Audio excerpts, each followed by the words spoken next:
जा तो रही है, लेकिन अपने पापा की बात भूलना नहीं। जिसके बाद माही की विदाई होती है और वो विदा होकर रमन के साथ उसके चावल के खेतों के बीच में बनी झोपड़ी में आती है, जहां सास सुगंधा नई बहू का स्वागत करती है। खेतों में आस पड़ोस वाले भी नई बहू को देख रहे थे। अरे देखो तो, नई बहू भी आ गई तो चावल के खेतों के बीच बने ससुराल में। इन गरीबों की यही औकात है, क्या बहू के लिए एक कमरे का घर भी नहीं बनवा सकते थे? अरे बहू गरीबों का खून चूसती है, इन्होंने देखो अब उसी का नतीजा है। भाई ये तो हंसने वाली बात हो गई है। अमीर की बेटी आई चावल के खेतों के ससुराल में। सभी ठाके लगाकर हंसने लगते हैं और नई बहू का खूब मजाक बनाते हैं। अरे ओ बूढ़ी काकी काका, और कोई काम नहीं है क्या? दूसरों के घरों की पंचायत में लगे हो? जाओ भागो यहाँ से, बुढ़ापे में दिमाग सठिया गया है। देखो तो इस छोकरी को, कैसे तेज कैंची किसी जुबान चला रही है। हमने तो सही ही कहा, चावल के खेतों का भी ससुराल होता है क्या? अरे रखने खिलाने की औकात नहीं थी तो ब्याह नहीं करना था। मैं रिक्वेस्ट करती हूँ कि आप लोग यहाँ से दफा हो जाइए, वरना मजबूरन हमें वो करने पर मजबूर होना पड़ेगा जो हम नहीं करना चाहते। जिसके बाद सभी मुंह बनाकर वहाँ से चले जाते हैं।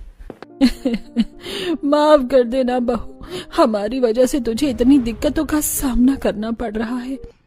कोई बात नहीं माँ जी, अब घर मेरा है तो इस सारी समस्या से लड़ना भी तो मुझे ही होगा। नैन्सी थाली में कुमकुम घोल कर लाती है। हमारे घर की लक्ष्मी भाभी, इस कुमकुम से इस मिट्टी की कच्ची दीवार पर अपने हाथों का छाप दे दो। माही ऐसा ही करती है। सभी ताली बजाने लगते हैं।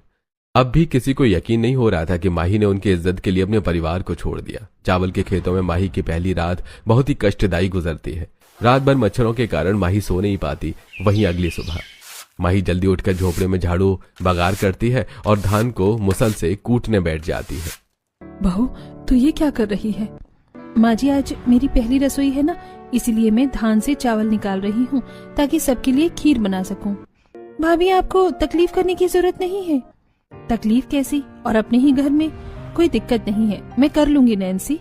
इसके बाद माही बाहर खेतों में बंधी गाय का दूध लेकर आती है और फिर मिट्टी का चूल्हा बनाकर उस पर पतीला रखकर दूध डालकर उसमें चावल पकाती है और चावल की खीर तैयार करती है और सभी को परोसती है। पापा जी कैसी बनी है खीर? बहुत स्वादिष्ट है बहू, तुमने इतने कम में ही स्वादिष्ट खीर बना दी है। बहुत टेस्टी बनी है। भाभी एक और कटोरी खीर मिलेगी क्या? जी देवर जी। माही दीप को एक और कटोरी खीर सर्व करती है।